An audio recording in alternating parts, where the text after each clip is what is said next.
Sejam bem-vindos à nossa casa espírita. Então a música, ela já fez a preparação para a prece, né? Então a gente também vai fazer uma prece cantada. Então, hoje nós vamos receber em nossa casa a Daiane e o Andrei. Eles são trabalhadores da Casa Espírita Bezerra de Menezes, lá de São Bento do Sul. Sejam bem-vindos, que Jesus te ilumine em suas palavras e na sua voz, Andrei. Então, fechamos os nossos olhos para elevar o pensamento a Deus, a Jesus. E sentir, então, nesse momento, a presença do Mestre em nossas vidas.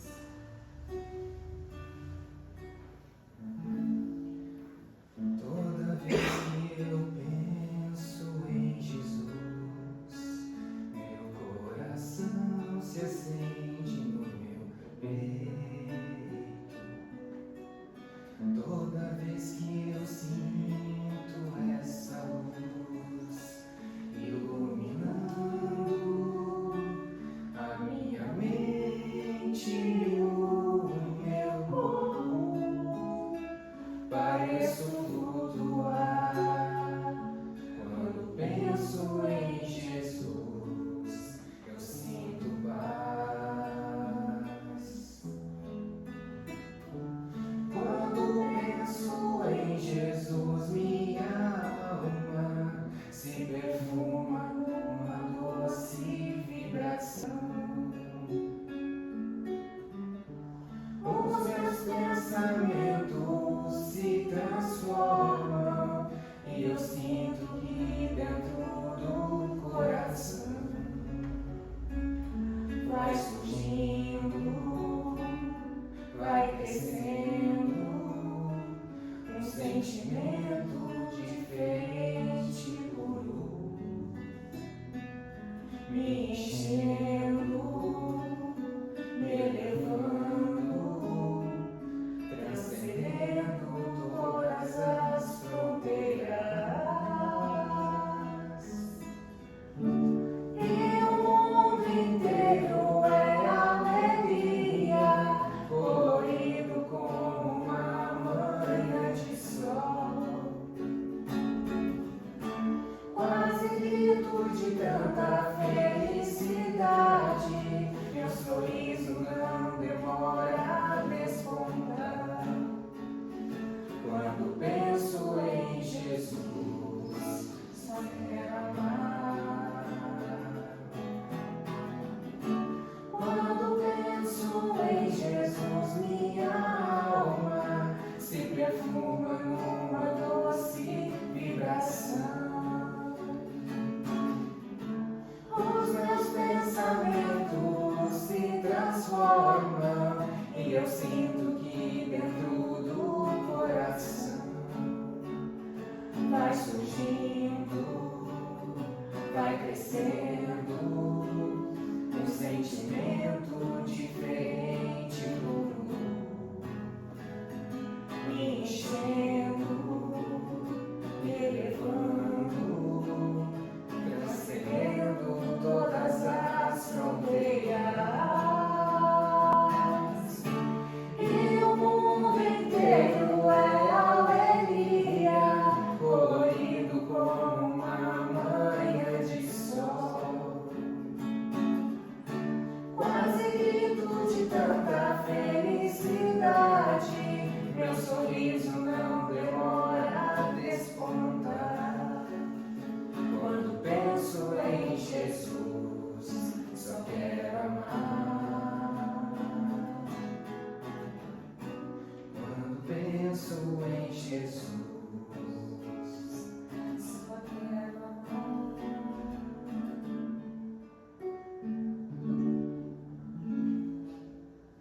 Que assim seja. Que assim seja. Passa a palavra. Boa noite a todos. Primeiramente, queria agradecer a oportunidade de retornar a essa casa, né? A gente é sempre muito bem recepcionado, muito bem acolhido. E a gente reencontra alguns amigos que a gente vai fazendo ao longo da jornada espírita, né? E agradecer já de antemão meu companheiro, amigo, Andrei, que sempre me ajuda, sempre que a gente chama ele está pronto. E hoje ainda com a voz da Cris, que vai embelezar ainda mais a nossa palestra. Eu gostaria também de lembrar que a exposição espírita, a palestra, ela é uma oportunidade que ela é aberta a qualquer trabalhador que se dedique e realmente estude. Porque nós também somos imperfeitos. Não é porque quando estamos à frente, trazendo um assunto, que nós estudamos, procuramos, lemos, nos instruímos primeiro para depois vir compartilhar nessa noite de estudos. Então é sempre importante lembrar que também sou passível de erro, até já peço perdão se me equivocar com alguma palavra, apesar de que hoje estou bem tranquila, normalmente eu fico muito ansiosa, mas acho que foi a canção que me harmonizou. E claro, o tema, que a gente trabalhou ele já faz algum tempo, e nos dias 18 e 19 de outubro nós tivemos a Conred. Alguns trabalhadores já conhecem, alguns pais que frequentam já conhecem, que é a Confraternização Regional de Jovens Espíritas. Ela acontece anualmente, ela é preparada por um grupo de trabalhadores para jovens frequentadores da doutrina espírita. Para que a gente comece desde cedo, ainda agora que estamos entrando na Conreginha também, né, que é para a galerinha espírita, a trazer desde cedo conceitos básicos da doutrina espírita, para que consigamos, todos nós que somos envolvidos no movimento espírita, conhecer de fato a doutrina, vivenciar ela. E para esse ano, o tema central foi Por que te detens de amar? Ele é um questionamento para uma resposta que muitos de nós já conhecemos, só temos uma dificuldade de visualizar ela em nós, porque são as nossas dores, são as dores da alma que cada um de nós, no nosso íntimo, traz conosco.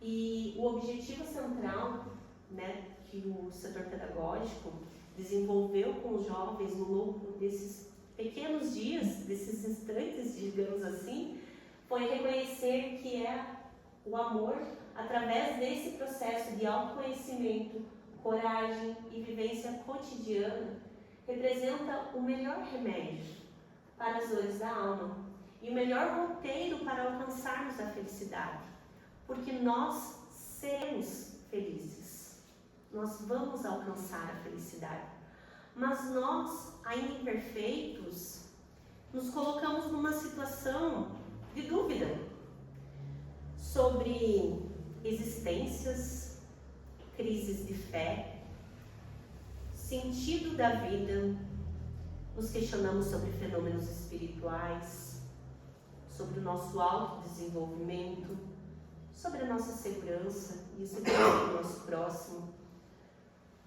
dores morais que encontramos, conflitos internos e às vezes até externos, problemas familiares, entre amigos, dificuldades de perdoar a nós, o nosso próximo, e revolta, insegurança com a vida após a morte, mesmo sendo espírita, sabendo da imortalidade da alma, nos questionamos sobre isso. Aqui em Teópolis talvez não, mas lá em São Bento a gente se questiona. A gente tem a certeza, mas por um lapso de tempo, às vezes a gente fraqueja nesses pensamentos que nós temos. Insegurança, justiça divina, relatos espirituais, enfim, são apenas algumas das milhares de condições que nós pensamos no decorrer dessa existência. Porque ainda somos seres muito pequenos e estamos num processo de despertar. E é através do estudo, da compreensão e principalmente do sentimento que nós vamos conseguir transformar isso.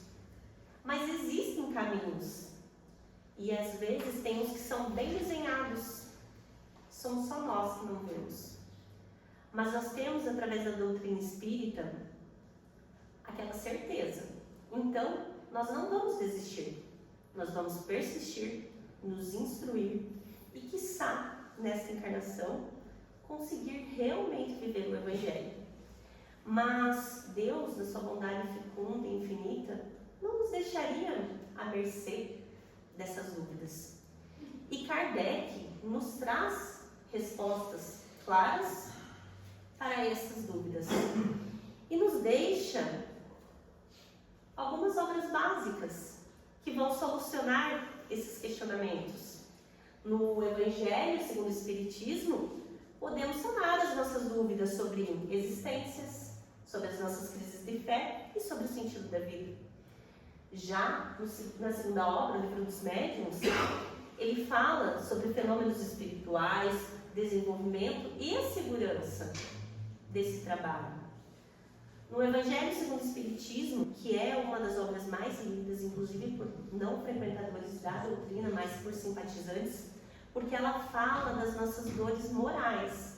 Ela traz um conforto para esses conflitos íntimos que nós temos, e ela traz a importância de viver em sociedade, entender sobre o perdão. É uma das obras mais lidas. Já o Céu e o Inferno, ele fala sobre a vida após a morte. Sabe aquela historinha de que ninguém voltou para contar? Então, nesta obra, nós temos esses relatos claros. E a Gênese, que ele é um livro mais científico da codificação, mas ele fala sobre os mistérios da criação e os fenômenos de natureza espirituais. Então, quando os nossos pensamentos equivocados, por instantes, nos prejudicarem ou nos levarem para algo que não seja um pensamento positivo, vamos nos lembrar que nós temos recursos para recorrer e tirar esses pensamentos que por vezes são dúvidas de um questionamento sobre o amor.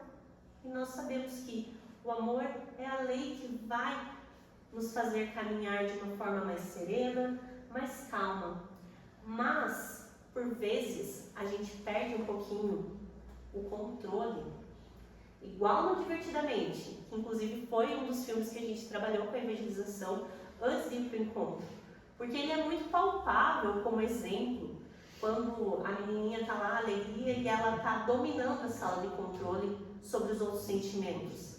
E ela nos mostra que nós temos que viver todos esses sentimentos. Eles existem em nós por um motivo. E é através do autoconhecimento que nós vamos trabalhar a nossa tristeza, a nossa angústia, a nossa raiva, porque são tantos sentimentos e emoções que nós precisamos conhecer eles, até mesmo conversar com eles, aprender a controlar eles, porque eles somos nós, não tem eles em nós.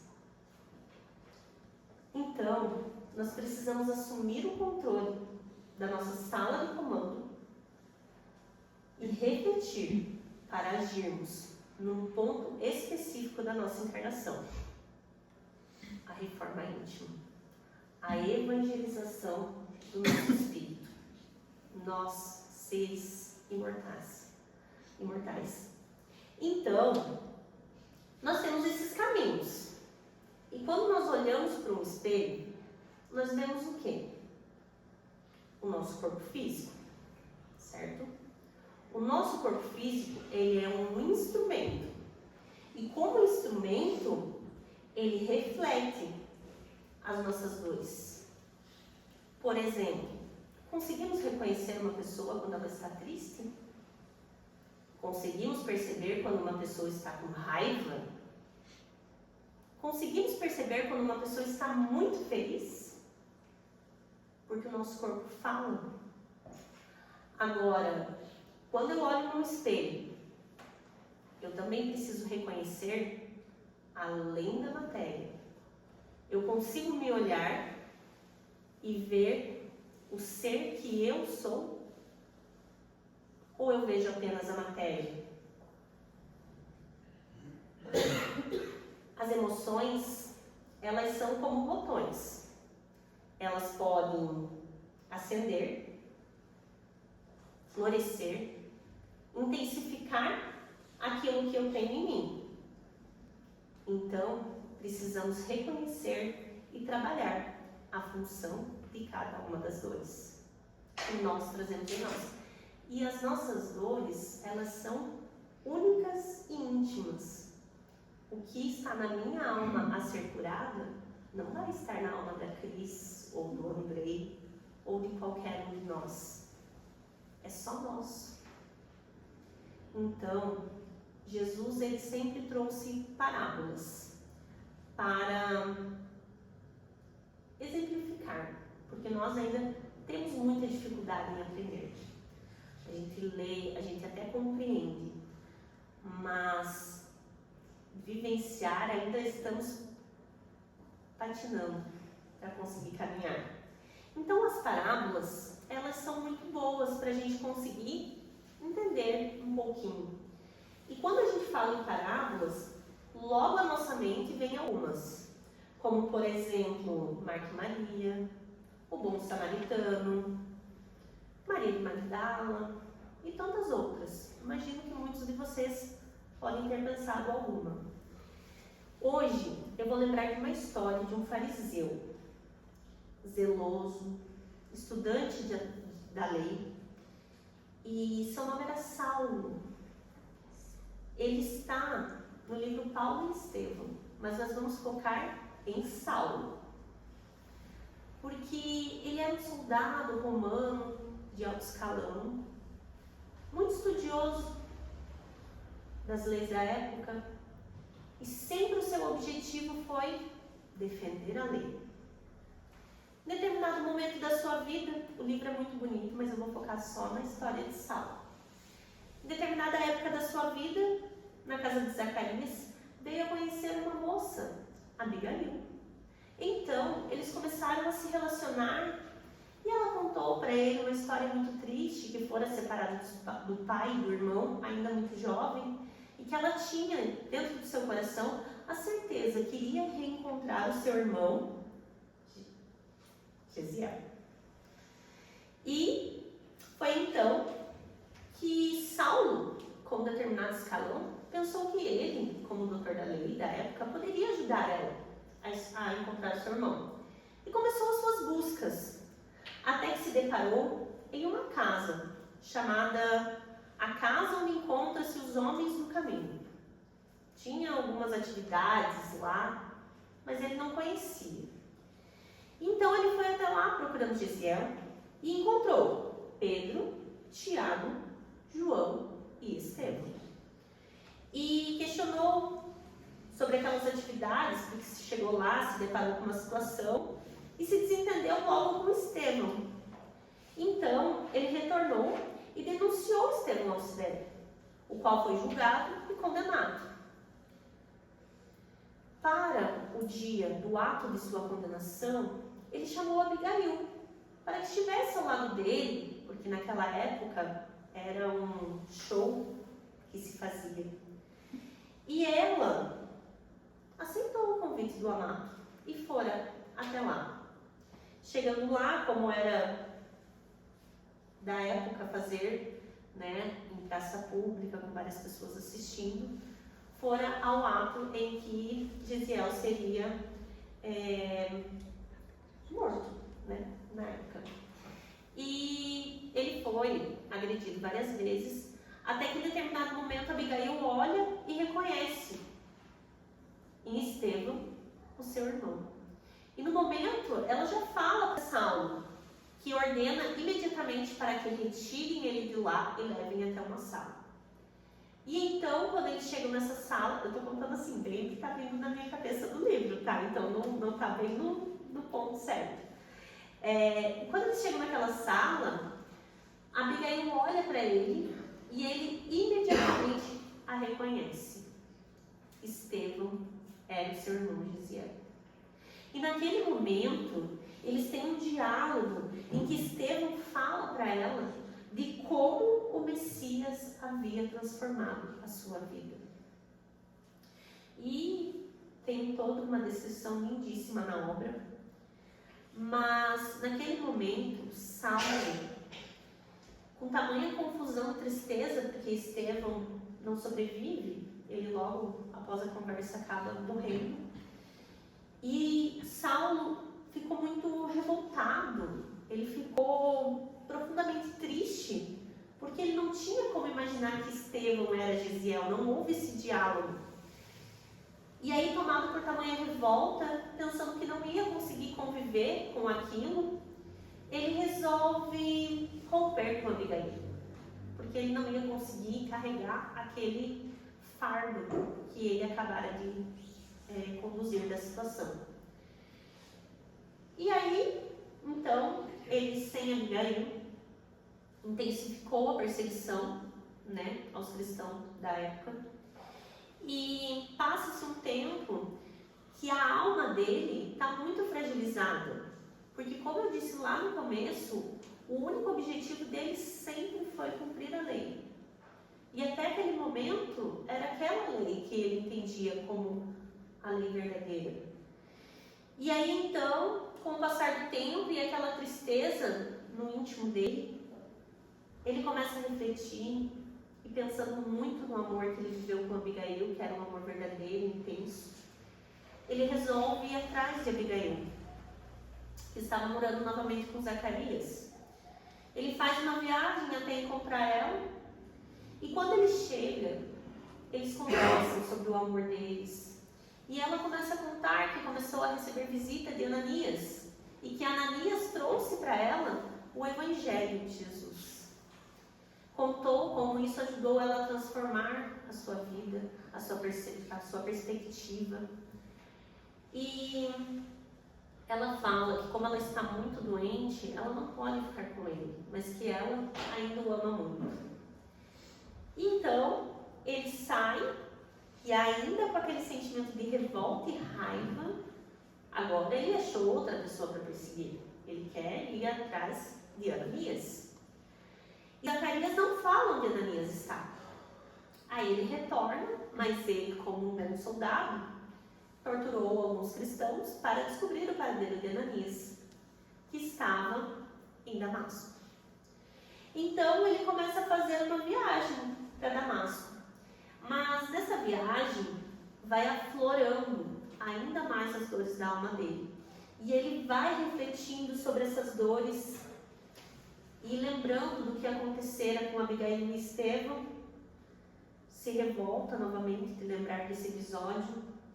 E ao passo que ele vai caminhando, nas suas reflexões íntimas, ele vê uma luz ao seu encontro. Neste momento, ele perde o equilíbrio e, tomado por tamanha vibração que o alcança, dentro da sua intimidade, das suas dores da sua alma, ele ouve uma voz que lhe diz: Saulo, Saulo, por que me persegues? Quem sois vós, Senhor?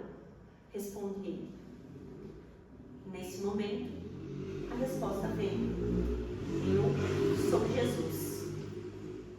E em seu íntimo, ele sente tocado o verdadeiro amor de Deus e, ajoelhado, perguntou: Senhor, o que queres que eu faça?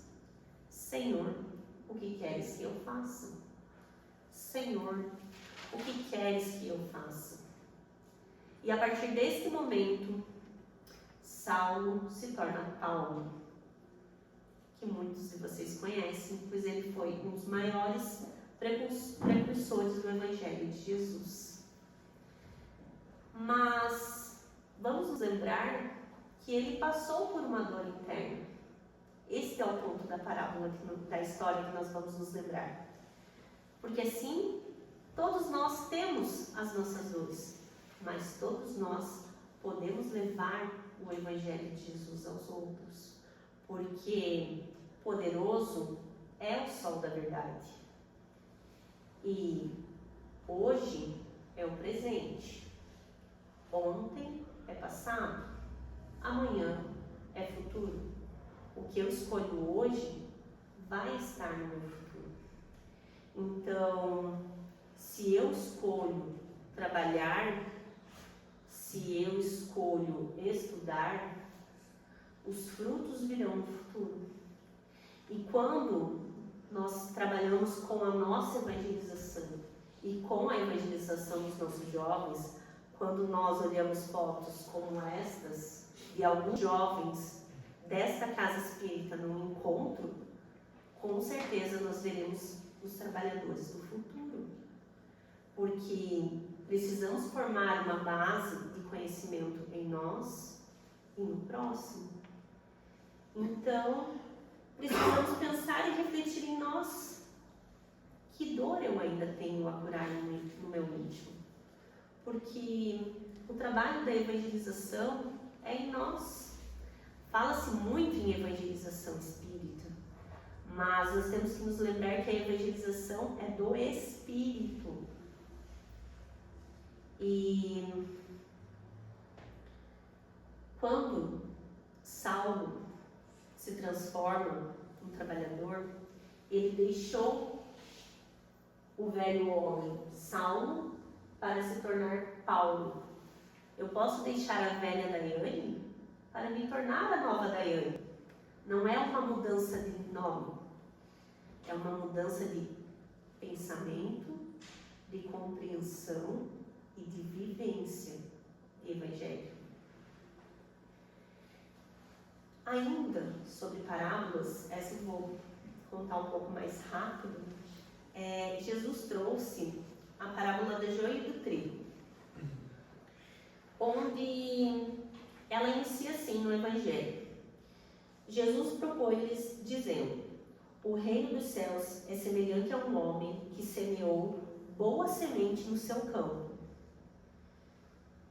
Mas, enquanto todos estavam dormindo, veio o inimigo dele e semeou o joio no meio do trigo e foi embora. E quando as plantas começaram a crescer, progredir e dar frutos, apareceu também o joio. E então os servos do dono da casa chegaram e disseram para o Senhor: patrão, o Senhor não semeou boa semente no seu campo? De onde veio esse joio? E ele respondeu: um inimigo fez isto. E então os servos lhe perguntaram: o Senhor quer que a gente vá e arranque o joio? E ele responde: não, porque ao arrancarem o joio, vocês poderão arrancar também o trigo. Jesus estava falando de um campo que todos nós temos. É o nosso interior. Único, indivisível, nossos corações, nossos pensamentos. Dentro de nós existe um campo muito fértil. E onde vai nascer o trigo, mas também vai nascer o joio. O trigo são as nossas virtudes, aquelas que no decorrer de muito caminhar, nós já adquirimos. São virtudes que já conquistamos no nosso caminhar evolutivo. Mas nós também trazemos nesse campo o nosso joio, que são as nossas más inclinações. Aquilo que eu ainda preciso transformar em mim. Muitas vezes nós ficamos incomodados com o joio e temos dificuldade de reconhecer e ver que também temos o trigo. Queremos arrancar o joio de uma vez só, como se isso fosse possível. Jesus nos ensina que é preciso tempo, paciência, vontade, dedicação e um mínimo esforço. Se tentarmos arrancar tudo de uma forma muito brusca, nós vamos arrancar o trigo, vamos enfraquecer aquilo que já conseguimos despertar, aquilo que já está brotando em nós. Ele nos ensina ainda que o joio é uma oportunidade de aprendizado. Ele instrui que é o reflexo do que ainda precisamos trabalhar em nós, Precisamos nos conhecer para perceber que precisamos transformar isto. Mas o transformar, ele tem que ser com acolhimento, com amor, com compreensão. Não é transformar em autocrítica, em autocobrança. A gente já vive numa sociedade que faz tanto isso com a gente. É aquele abraço, aquele carinho. E vamos nos lembrar que evolução é um processo. Faz parte, precisa também de tempo, e etc, e etc. Não vai ser imediato. E, desculpa falar, mas vai ser dolorido. Muitas vezes vai ser dolorido. E podemos pensar no copo meio cheio, porque também vai ser florido. Vai doer, mas vai florescer. E isso tudo é um trabalho que a gente faz lá no nosso íntimo, lá no nosso quartinho fechado. Não é postando na rede social que agora eu vou mudar, agora eu vou ser uma boa pessoa. Não, isso é todo dia lá, devagarzinho, com aquele colega de trabalho que às vezes sou eu que estou incomodando o outro. Quando alguém me fecha no trânsito, quando eu guardo mágoa de alguém porque não estava num bom dia, me falou uma palavra equivocada e a pessoa já nem lembra mais que me falou aquilo e eu estou remoendo dentro de mim. É nos nossos pensamentos e, o mais difícil de tudo, nas nossas atitudes, porque nós precisamos enfrentar isso. E quando nós começamos e nos determinamos a olhar para isso, já é um bom primeiro passo. Sabendo disso, nós vamos pensar em nós, cada um com o seu sentimento. Porque é difícil, mas vamos observar que nós já temos um trigo dourado e florido. E que nós possamos encontrar em nós também o nosso joio. E que caminhamos neste campo interno, nos lembremos que lá existe uma luz.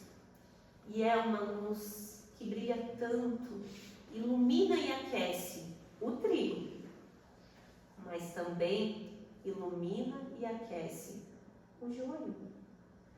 Porque Deus não nos deixaria sozinhos para enfrentar esses desafios que nós encontramos.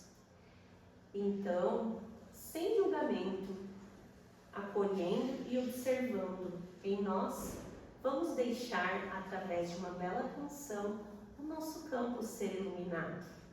Então eu vou convidar a Cris e o Andrei para cantar para vocês uma música, enquanto vocês refletem no íntimo de vocês.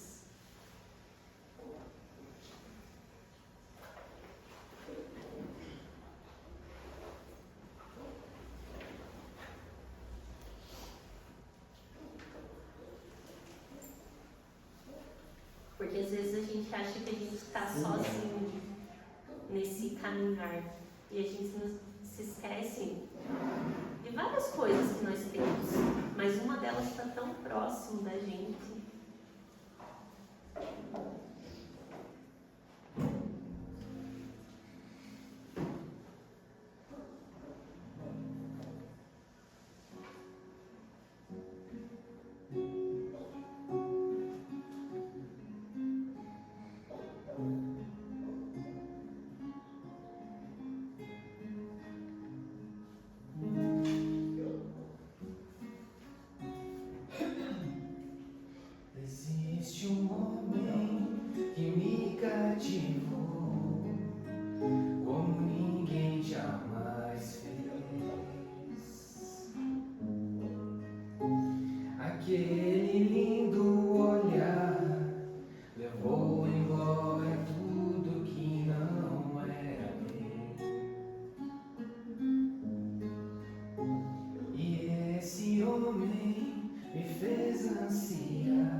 Então, nós temos um modelo guia tão próximo da gente.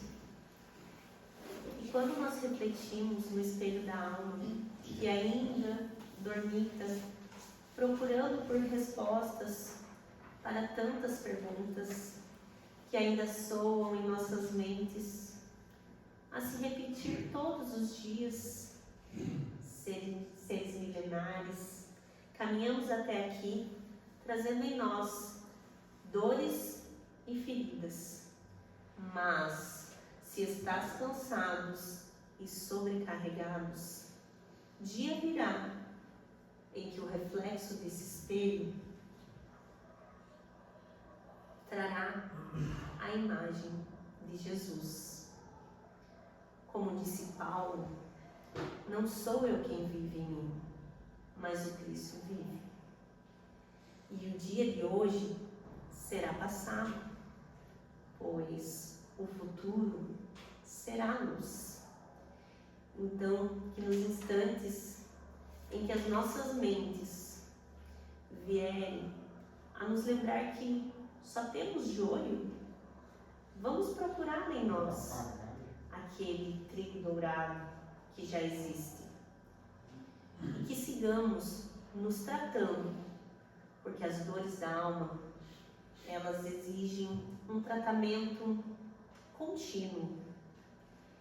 E eu espero profundamente que todos nós que estamos aqui nesse momento consigamos nos curar daquelas dores que só nós e Deus sabemos que existem em nós.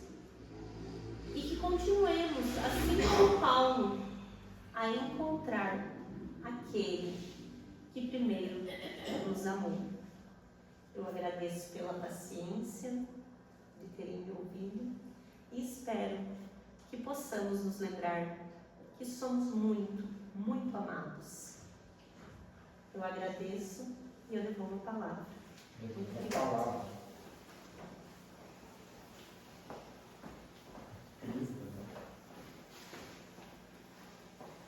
Nós agradecemos a Daiane por tanta sensibilidade, amorosidade ao preparar a exposição. Agradecemos também ao Andrei e nos preparamos então para o passe.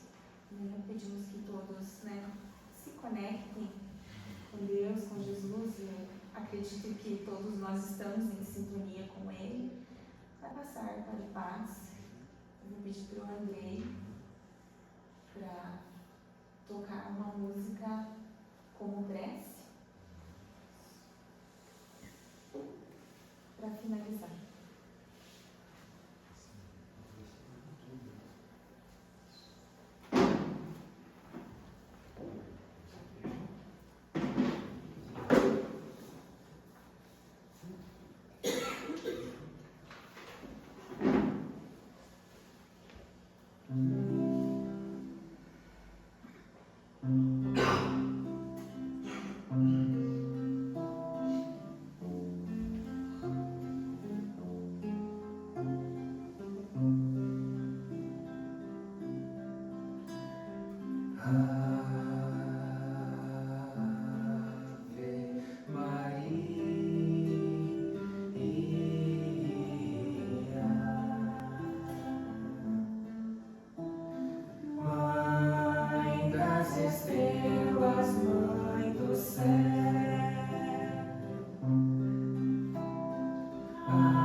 transforma.